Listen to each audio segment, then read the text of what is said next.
Bismillahirrahmanirrahim. Assalamu alaikum. Welcome to the online session of Superior College Miyawali.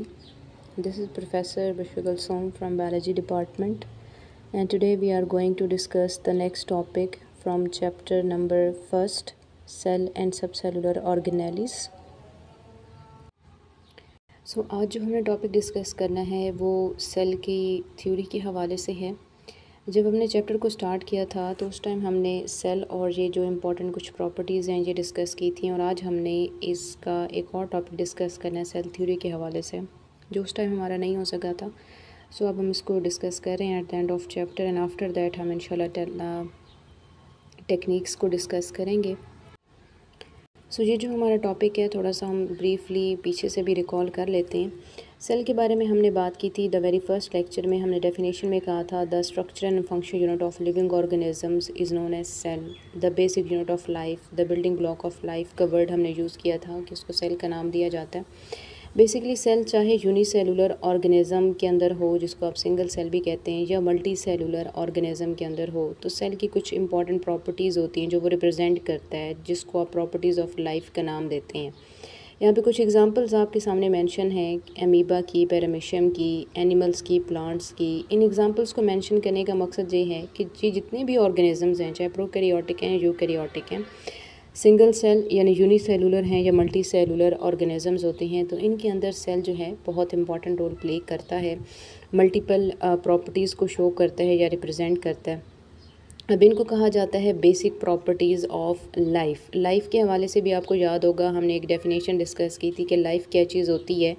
So life की definition ये थी the set of properties which can distinguish a living organism from non-living matter और dead organism, उसको नाम दिया जाता है life का। सो यही वो सेट ऑफ प्रॉपर्टीज़ हैं जो कि लिविंग ऑर्गेनिज्म को नॉन लिविंग मैटर से डिफरेंशिएट करती हैं, जिनमें हमने ये प्रॉपर्टीज़ डिस्कस की थी।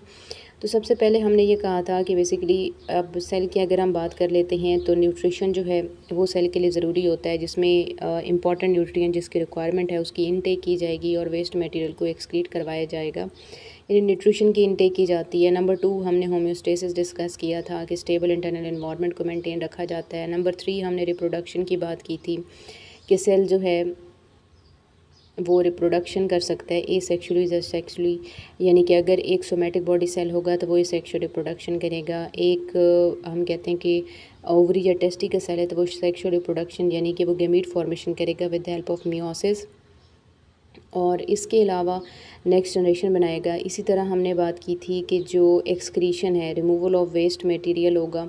इसी तरह हमने बात की है वहाँ पर कि बेसिकली जो ग्रोथ है, जिसमें क्या होता है कि एक ऑर्गेनिज़म का जो सेल होता है वो अपनी शेप को, अपनी साइज़ को ग्रो करते चला जाता है, क्योंकि वो न्यूट्रिएंट की इनटेक कर रहा है, वो एनर्जी की सिंथेसिस कर रहा है, तो वो डेफिनेटली सेल साइज़ इंक्रीज़ होगा, सेल का मैस इंक्रीज़ होगा, एंड ओवरऑल सेल ग्रोथ करेगा, यानी वो नंबर ऑफ़ सेल इंक्रीज़ करेगा। फिर हमने बात की थी रेस्पिरेशन के हवाले से, जिसमें मैंने आपको कहा था क्रेब्स साइकिल है, ग्लाइकोलिसिस, इलेक्ट्रॉन ट्रांसपोर्ट चेन है, जिसमें बेसिक मोटिव क्या होता है कि एटीपी सिंथेसाइज़ करनी या एनर्जी बनानी होती है सेल के लिए। मूवमेंट है तो सेल ने एक जगह से दूसरी जगह जो है वो मूवमेंट शो करनी होती है। तो ये सारी वो तमाम प्रॉपर्टीज़ थी जो कि हमने अपने फर्स्ट लेक्चर में डिस्कस की थी। यहाँ से आपको कोई भी शॉर्ट क्वेश्चन या एमसीक्यूज़ के हवाले से क्वेश्चन आ सकता है, because this is the general and brief intro about the cell. जो हमारा मेन टॉपिक है वो है सेल थ्योरी के हवाले से। तो बेटा ये चीज़ याद रखिएगा, बिफोर स्टार्टिंग द थ्योरी मैं आपको एक चीज़ बता दूँ कि सेल का जो कॉन्सेप्ट आज हम डिस्कस करते हैं या सेल को स्टडी करते हैं, या हमारे माइंड में कुछ चीज़ें आती हैं कि हाँ सेल की तरह का कोई स्ट्रक्चर एग्जिस्ट करता है, तो ये सारी चीज़ें मल्टीपल टाइम पीरियड में बेशुमार साइंटिस्ट ने काम किया था, और उस वर्किंग के बाद हमारे पास एक चीज़ कंपाइल करके भेजी गई थी जिसको हमें नाम दिया जाता है सेल थ्योरी का। ठीक है, अब सेल थ्योरी सबसे पहली चीज़ है क्या? बेसिकली ये इन तमाम साइंटिस्ट की वर्किंग है जिसका निचोड़ आपको इस तरह से, जिसकी समरी आपको इस फॉर्म में मिलती है, तो आपको पता चलता है कि हाँ सेल की तरह की कोई चीज़ भी एग्जिस्ट करती है। सो उन्हीं साइंटिस्ट का हमने यहाँ पर जिक्र करना है। सबसे पहले हम बात करेंगे 1665 में रॉबर्ट हुक की। ये एक साइंटिस्ट थे जिन्होंने बेसिकली ये एक माइक्रोबायोलॉजिस्ट हैं, यानी माइक्रोस्कोप पर वर्किंग करते थे, और इन्होंने अपनी सेल्फ मेड कंपाउंड माइक्रोस्कोप, जिसको आप सिंपल माइक्रोस्कोप भी कहते हैं, इनके अंदर ऑब्ज़र्व किया था पीस ऑफ कॉर्क। अब कॉर्क क्या चीज़ होती है, यानी जो एक ट्री होता है ना, उसके ऊपर बार्क होती है, तो जो बार्क होती है उसके लिए एक वर्ड यूज़ किया जाता है कॉर्क का। यानी इन्होंने जो है वो कॉर्क के सेल्स को अंडर माइक्रोस्कोप ऑब्ज़र्व किया था, और ऑब्ज़र्व करने के बाद इनको ये चीज़ पता चली कि बेसिकली वो जो कॉर्क है वो एक टिश्यू था ना, तो वो जो कॉर्क है that is composed of multiple cells, और हर एक जो स्ट्रक्चर है, ठीक है, हर एक स्ट्रक्चर जो है वो हनी कॉम्ब की अपीयरेंस देता है, वो इस तरह की कोई अपीयरेंस देता होता है। सो उन्होंने कहा कि ये क्योंकि बहुत ही स्मॉल साइज़ का है और इसके अंदर इस तरह से हनी कॉम्ब लाइक अपीयरेंस आना शुरू हो जाती है, सो दैट्स वाई उन्होंने एक वर्ड यूज़ किया कि ये होगा एक स्मॉल सेल। बेसिकली उन्होंने तो एक ग्रीक वर्ड यूज़ किया था जिसको कहा जाता है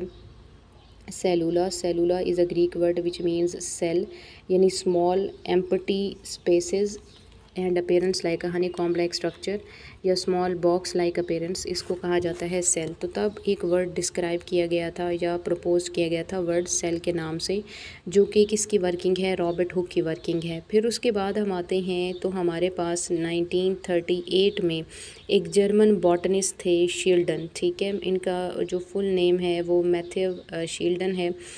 और मैथ्यू शील्डन जो है इन्होंने काम किया था प्लांट्स के ऊपर, तो प्लांट्स के मल्टीपल टिश्यूज़ को इन्होंने ऑब्ज़र्व किया था, और ऑब्ज़र्वेशन के बाद इन्होंने भी यही कंक्लूजन दी कि बेसिकली जितने भी प्लांट्स होते हैं ना, वो भी कुछ इसी तरह के स्मॉल बॉक्स लाइक स्ट्रक्चर से बने होते हैं, जिसको उन्होंने नाम दिया था सेल का, ठीक है।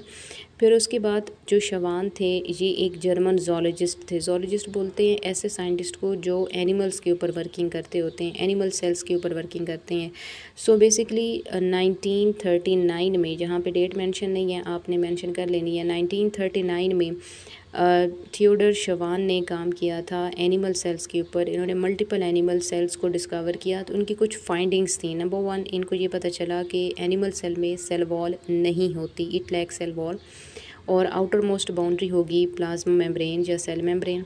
फिर इन्होंने ये चीज़ देखी कि बेसिकली सेल वॉल तो कैसा कैरेक्टर है जो यूनिक होता है प्लांट्स के लिए, यानी ये सिर्फ और सिर्फ आपको प्लांट्स के अंदर ही नज़र आएगा, ये आपको एनिमल्स में नज़र नहीं आता। और इसके अलावा शवान ने एक और भी चीज़ जो है शील्डन ने एक और भी चीज़ जहाँ पे डिस्कवर की थी कि जितने भी एनिमल्स होते हैं they are also composed of cells that are a very small structure, जो कि बहुत ही टाइनी ब्रीफ स्ट्रक्चर होता है।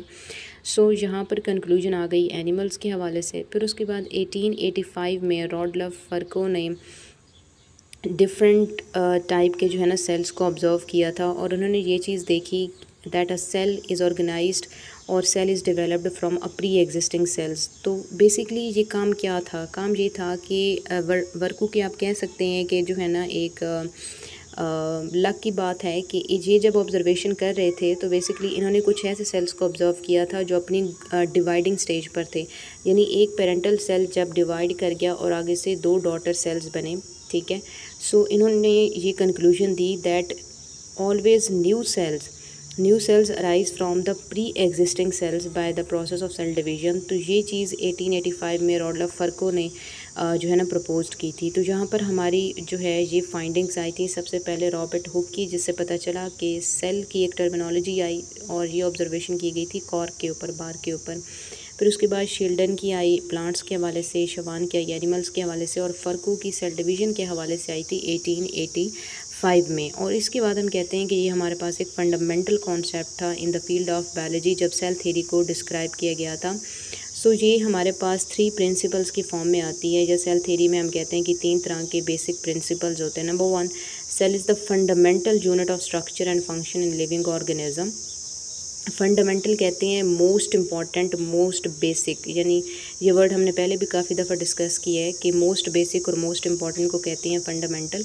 और ऑर्गेनिजम्स आर कंपोज्ड ऑफ 1 और more cells and cells arise from the pre existing cells through cell division, यानी कि एक, जैसे भी हमने बात की कि सेल होता है और उसने आगे डिवीजन करनी है तो 2 डॉटर सेल्स बनेंगे, तो इस चीज़ को हम कहते हैं कि ये सेल डिवीजन हो रही है। ये इनको आप नाम देते हैं प्रिंसिपल्स ऑफ सेल थ्योरी, इनको आप नाम देते हैं पोस्टुलेट्स ऑफ सेल थ्योरी का, ठीक है, और इनको आप नाम देते हैं की पॉइंट्स ऑफ सेल थ्योरी। तो ये 3 तरह की जो है ना आप वर्ड यूज़ कर सकते हैं, postulate of cell theory, principle of cell theory, यानी कि पॉइंट्स ऑफ सेल थ्योरी। और ये 3 बहुत इंपॉर्टेंट हैं शॉर्ट क्वेश्चन के हवाले से। यहाँ पे आपको क्वेश्चन आ सकता है व्हाट इज़ सेल थ्योरी, या यूँ भी हो सकता है right the principle of cell theory, इस तरह का। फिर हमारे पास आती हैं remaining 2 point, validation of cell theory and exception of cell theory. अब वैलिडेशन का मतलब है कि कौन सी चीज़ों से प्रूव हुआ था कि सेल थ्योरी वैलिड है। नंबर 1 हमारे पास आता है कि जितने भी सेल्स होते हैं अगर इनको आप किसी ख़ास टिश्यू से रिमूव करते हैं तो बहुत शॉर्ट टाइम पीरियड के लिए ये इंडिपेंडेंटली ग्रो करते हैं, ठीक है। यानी शॉर्ट टाइम के लिए ये वाइएबल होंगे ऑलमोस्ट। अगर आप एक टिश्यू से उसके सेल को सेपरेट करके कहीं रखते हैं तो वो 48 घंटे तक यानी 48 आवर्स तक वाइएबल होता है। उसके बाद उसकी डेथ हो जाएगी अगर उसको न्यूट्रिएंट वगैरह नहीं मिलता, ठीक है।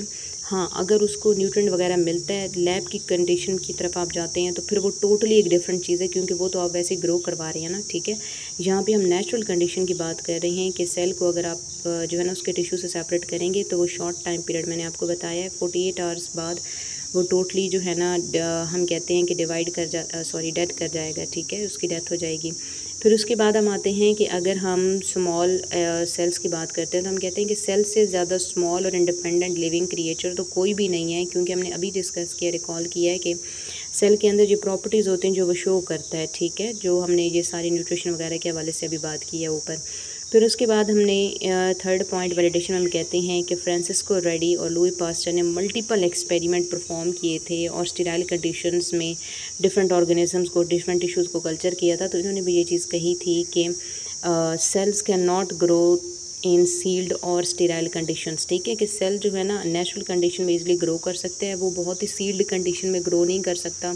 स्टेराइल कहते हैं कि जिसमें कोई मतलब नेचुरल एलिमेंट ना हो, टोटली एक कंट्रोल्ड कंडीशन हो, तो उसको हम कहते हैं कि ये स्टीराइल कंडीशन है। वैसे तो ये टर्म यूज़ की जाती है कि अगर वायरस और बैक्टीरिया ना हो तो ये स्टीराइल है, यानी यहाँ पर, लेकिन हम वायरस बैक्टीरिया इन्फेक्शन की बात नहीं करें। यहाँ पर इस बात का मतलब है कि टोटली आप नेचुरल कंडीशन की बात करते हैं कि सेल अगर नेचुरल कंडीशन में ग्रो करेगा, ठीक है, एक बॉडी के अंदर या फिर वो लैब के अंदर आप अगर उसको तमाम चीज़ें प्रोवाइड करते हैं तो वो तभी ईज़िली ग्रो कर सकता है, अदरवाइज़ वो ग्रो नहीं करेगा। फिर उसके बाद हम एक्सेप्शन की तरफ आते हैं, यानी ऐसे कौन से पॉइंट हैं जो कि टोटली डिफरेंट हैं और सेल थ्योरी को नहीं मानते या उसको नहीं एक्सप्रेस करते। तो पहली चीज़ हमारे पास आते हैं कि वायरस ऐसे ऑर्गेनिजम्स होते हैं जो कि ए सेलुलर होते हैं, यानी हमने जब बात की थी ना सेल की, और जो हमने सारा चैप्टर कवर किया तो हमने वहाँ पे एक चीज़ कही थी कि plasma membrane outer most boundary है, सेंटर में न्यूक्लियस होता है और इसको सराउंड करता है साइटोप्लाज्म, यानी ये 3 कंपोनेंट हैं सेल के। अब वायरस के अंदर ये तीनों कंपोनेंट होते ही नहीं हैं, तो वायरस को हम नाम देते हैं कि ये ए सेलुलर ऑर्गेनिज्म है, ठीक है। और इसमें जो होता है ये सिर्फ़ और सिर्फ होस्ट के अंदर ही रहता है, इस होस्ट के बाहर तो ये बिल्कुल डेड ऑर्गेनिज्म की तरह काम करता है। सो वायरस जो है ना ये बॉर्डर लाइन ऑर्गेनिज्म कंसिडर किया जाता है लिविंग और नॉन लिविंग की तरफ, क्योंकि लिविंग ये तब होगा जब ये होस्ट में रहेगा, वहाँ पर उसी की बॉडी से न्यूट्रिएंट लेता रहेगा, ग्रो करेगा, अपने नंबर बढ़ाएगा। लेकिन जैसे ही होस्ट की डेथ होगी तो ये दोबारा से डोरमेंट हो जाएगा और just like a dead organism behave करेगा, यानी कोई एक्टिविटी नहीं करेगा, जिसे हम कहते हैं डोरमेंट, ठीक है। तो इसलिए वायरस जो है ना ये एक एक्सेप्शन थी। फिर उसके बाद हम कहते हैं वायरॉइड और प्रायॉन्स, ये भी बिल्कुल वायरस की तरह बिहेव करते हैं और सेल थ्योरी से टोटली एक्सेप्शन है। अब आप आ जाते हैं कि वायरॉइड या प्रायॉन क्या चीज़ होती है। तो बेसिकली प्रायॉन क्या होता है कि एक सेल के अंदर, जैसे हमने पहले भी काफ़ी दफ़ा बात की है कि सेल के अंदर जो प्रोटीन बनती है ना वो अपनी 3D फॉर्म के अंदर ही आकर इस तरह से फंक्शनल होती है। लेकिन समटाइम्स ये होता है कि नॉर्मल सेलुलर प्रोटीन जो होती हैं ना, जब वो बन जाती हैं तो वो अपनी 3D फॉर्म के अंदर नहीं आती, बल्कि वो सेल के अंदर वैसे ही पड़ी रहती हैं, ठीक है, अनफोल्डेड फॉर्म में। तो वो सेल के लिए फिर एबनॉर्मल फोल्डिंग प्रोटीन है, ठीक है, कि वो एक एबनॉर्मल प्रोटीन है, उसका कोई फंक्शन ही नहीं होता, क्योंकि वो अपनी एग्जैक्ट फॉर्म के अंदर तो आ नहीं सकती, वो फंक्शन परफॉर्म नहीं कर सकती। तो अब वो सेल के लिए एक इन्फेक्शियस प्रोटीन बन जाती है, तो उसका हम नाम देते हैं प्रायॉन का, ठीक है। यानी एक ऐसी इन्फेक्शियस प्रोटीन जो कि बनी तो बेसिकली किसी न किसी काम के लिए ही थी, लेकिन अब वो एबनॉर्मल फोल्डिंग कर रही है, वो कोई ख़ास फंक्शन परफॉर्म नहीं कर सकती, तो उसको हम इन्फेक्शियस प्रोटीन को प्रायॉन का नाम देते हैं, जो ज़्यादा प्रोमिनेंट होती है ब्रेन सेल के अंदर। और भी सेल्स में हो सकती हैं लेकिन ज़्यादा प्रोमिनेंट होते हैं यहाँ पे। वायरॉइड क्या होती हैं कि ये basically small RNA containing molecules होते हैं जो इन्फेक्शियस पैथोजन है, यानी डिजीज़ कॉजिंग होते हैं। ये सिर्फ और सिर्फ प्लांट के अंदर एग्जिस्ट करते हैं, इनके अंदर प्रोटीन कोड भी नहीं होता, बल्कि ये होस्ट के अंदर ईज़िली जो है ना रेप्लिकेट कर सकते हैं और मतलब डिजीज़ कॉज कर सकते हैं। तो वायरॉइड जो होता है RNA containing small infectious agent है जो सिर्फ प्लांट्स में डिजीज़ कॉज करते हैं, और इसके बाहर तो प्रोटीन कोड भी नहीं होता, सिर्फ DNA वगैरह होता है, जिसके थ्रू जो है ना RNA होता है सर्कुलर आरएनए जो कि इसको ग्रोथ करने के अंदर हेल्प आउट करता है। वैसे इसकी डिटेल आपको ऐड करने की ज़रूरत नहीं है, लेकिन फिर भी अगर आप अपनी आसानी के लिए बुक पर साथ नोट कर लेते हैं तो आसानी होगी कि आपको ईजी रहेगा प्रायोन और वायरॉड को रिकॉल करना। लेकिन आपने सिर्फ वैलिडेशन एक्सेप्शन के अंदर आपने सिर्फ इनके पॉइंट ही डिस्कस करने, इसकी डिटेल वगैरह नहीं लिखनी। लेकिन आपको बताने का मकसद ये था कि आपको पता हो कि इन टर्मिनोलॉजीज़ का क्या मतलब है। फिर उसके बाद हम डिस्कस करते हैं कि जो basically RBCs red blood cells हैं या सीव ट्यूब एलिमेंट्स हैं, तो इनके अंदर सेल न्यूक्लियस नहीं होता। ऐसा नहीं है, बल्कि होता ये है कि फॉर एग्जांपल अगर आप इसकी आरबीसी की बात करते हैं तो यहाँ पर सेंटर में न्यूक्लियस मौजूद होगा। अपनी यंग स्टेज पर इसमें न्यूक्लियस होगा, लेकिन जैसे ही ये फुली फंक्शनल होगा ना, स्पेशलाइज्ड होगा और रेड ब्लड सेल बन जाएगा, तो फिर उसके बाद ये न्यूक्लियस जहाँ से डिसइंटीग्रेट कर जाता है। तो मैच्योर आरबीसी की जब आप बात करते हैं या मैच्योर सीव ट्यूब सेल की बात करते हैं तो उसके अंदर न्यूक्लियस नहीं होता और वो डिवाइड नहीं कर सकता, ठीक है। तो इनको एन न्यूक्लिएटेड सेल का नाम दिया जाता है, एन न्यूक्लिएटेड, ठीक है। एन न्यूक्लिएटेड का ये मतलब होता है कि यंग स्टेज पर न्यूक्लियस था, लेकिन जब वो फंक्शनल होता है तो तब न्यूक्लियस नहीं होता। लेकिन आपने ये यहाँ पर ऐसा ही याद रखना है कि जो मैच्योर आरबीसीज और ट्यूब सेल्स होते हैं उनके अंदर न्यूक्लियस नहीं होता, तो ये डिवाइड नहीं करते हैं तो न्यू सेल। ये भी एक एक्सेप्शन है, जाहिर सी बात है। फिर अगर हम बैक्टीरिया या साइनोबैक्टीरिया की बात करते हैं तो उनके अंदर तो न्यूक्लियस ही नहीं है, क्योंकि ये तो प्रोकैरियोट्स में आते हैं। इनके अंदर न्यूक्लियर मटेरियल सिर्फ क्रोमैटिन के फॉर्म में इस तरह का एक सर्कुलर क्रोमोसोम होता है, ठीक है, क्रोमैटिन की फॉर्म में, जो कि मल्टीपल फंक्शन अपना जो है ना परफॉर्म कर रहा होता है। फिर उसके बाद हम कहते हैं कि सिनोसिटिक जो हाइफी है, फंगस हाइफी या राइजोपस है या एल्जी है, वचेरिया, तो ये ऐसे ऑर्गेनिजम्स हैं जो कि मल्टी न्यूक्लिएट है। राइजोपस अगर मैं आपको दिखाऊं तो इसका इस तरह से जो है ना हाईली ब्रांच स्ट्रक्चर निकलता है इस तरह से, और इसमें न्यूक्लियस मौजूद होते हैं, कोई सेप्टम फॉर्मेशन नहीं है, कोई डिफ्रेंशिएशन नहीं है, तो उसको हम कहते हैं कि ये मल्टी न्यूक्लिएटेड है।